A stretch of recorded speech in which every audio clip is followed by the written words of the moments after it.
और विशेष रूप से रघुवीर जी ने जिस प्रकार से माननीय मुख्यमंत्री जी के बारे में बताया, निश्चित रूप से माननीय पूर्व मुख्यमंत्री जी हमारे वैसे ही है जैसे इन्होंने बताया, एक त्याग की मूर्ति, जिन्होंने राजनीति में भी नए नए आयाम स्थापित किए हैं। यदि हम आज से 9.5 वर्ष पूर्व जाएं, जो पहले की सरकारें बनती थी, जो मुख्यमंत्री बनते थे, जहां तक उनके विकास की बात थी, केवल और केवल वो अपने विकास जो कराते थे अपने जिलों तक ही सीमित रह जाते थे। यदि हिसार का मुख्यमंत्री बनता था तो केवल हिसार का विकास होता था, भिवानी का बनता था तो भिवानी का होता था, और सरसा का मुख्यमंत्री बनता था तो केवल सरसा का विकास होता था। और जब कभी रोहतक के मुख्यमंत्री का बनने का नंबर आया था तो वो भी कभी रोहतक से बाहर नहीं निकला। ये ऐसे संत पुरुष, सफेद कपड़ों में संत है, कैसे माननीय पूर्व मुख्यमंत्री जी और हमारे लोकसभा के प्रत्याशी बैठे हुए हैं, जिन्होंने पूरे हरियाणा में 90 की 90 विधानसभा में समान विकास कराया है। पूरे 2 करोड़ 80 लाख लोगों को अपना परिवार समझा है। ऐसे हमारे माननीय मुख्यमंत्री, जिन्होंने इतनी पारदर्शिता, ऐसे गरीब के घर के अंदर भी एक दीपक जलाने का काम किया, एक नौकरी देने का काम किया, जिन बच्चों ने, जिन युवाओं ने पढ़ाई से जिनका विशेष रूप से मोह भंग हो चुका था, उनके मन में भी एक ऐसी ऊर्जा आई, उनके मन में भी एक ऐसा दीपक जला कि वाकई ऐसी सरकार में तो कहीं ना कहीं यदि हम पढ़ेंगे तो निश्चित रूप से हमें नौकरी मिलेगी। ये केवल और केवल काम के माननीय पूर्व मुख्यमंत्री जी की वजह से हुआ है। यदि मैं बात करूं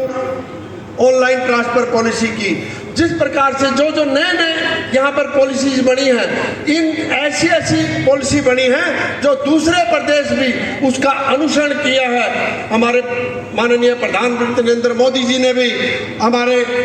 माननीय मनोहर लाल जी का जिस प्रकार से इनकी प्रशंसा करते हैं, और जहां भी उनका भाषण होता है, किसी भी प्रदेश में होता है, वो कोई ना कोई योजना का जिक्र हरियाणा की करते हैं और वो कहते हैं ये केवल और केवल ये यदि नई योजना और एक ऐसी नई पहल करने का काम किया तो केवल और केवल मनोहर लाल जी के नेतृत्व में हुआ है। और चाहे यदि मैं बात करूं, हमारे बीच में 60 वर्ष से आयु के भी हमारे वृद्ध बैठे हुए हैं, उनके भी सम्मान की यदि चिंता की है, वो भी माननीय मनोहर लाल जी ने किया। हरियाणा एकमात्र ऐसा प्रदेश है जहां यदि मैं पेंशन की बात करूं तो 3000 रुपए उनके खातों में प्रति महीना आते हैं। ये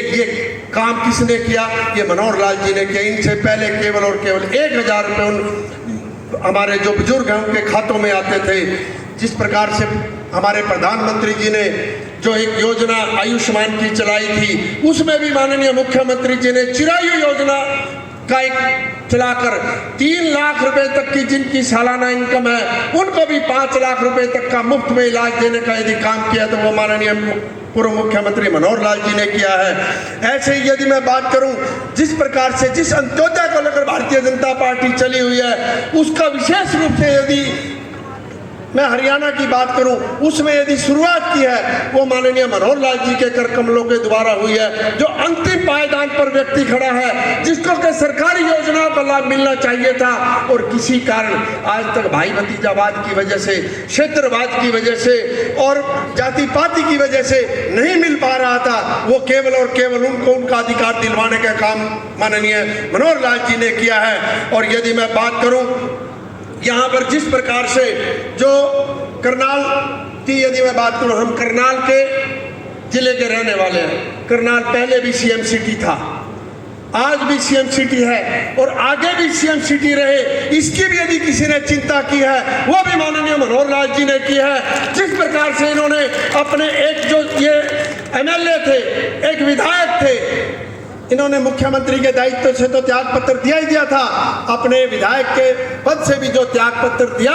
इन्होंने चिंता की कि जो मेरा करनाल जिला है उस करनाल में सीएम सिटी हमेशा आगे भी बरकरार रहे। और ऐसे हमारे जो मौजूदा मुख्यमंत्री हैं वो ऐसे तराशे हुए हीरे हैं, इनके द्वारा ही इनको पता है कि जो काम इन्होंने आज तक जो जो योजनाएं हरियाणा में लागू की हैं, उन योजनाओं को आगे बढ़ाने का काम केवल और केवल यदि कर सकता है तो नायब सिंह सैनी जी ही कर सकते हैं। इसलिए उन्होंने ऐसे नायाब जिलों को चुना है। यदि मैं बात करूं हमारे जिस प्रकार से हम यहाँ गांव के लोग बैठे हुए हैं, लाल डोरे के अंदर पहले मालिकाना हक नहीं था, वो भी एक ऐसी योजना सिरसी गांव से यदि किसी ने चलाई, वो भी माननीय हमारे मनोहर लाल जी द्वारा चलाई गई है। यदि मैं योजनाओं की बात करूं तो चाहे यहाँ कितनी देर लग जाए, लेकिन समय की पाबंदी है। मैं ज्यादा ना कहते हुए केवल आप लोगों से एक अपील करता हूं, जिस प्रकार से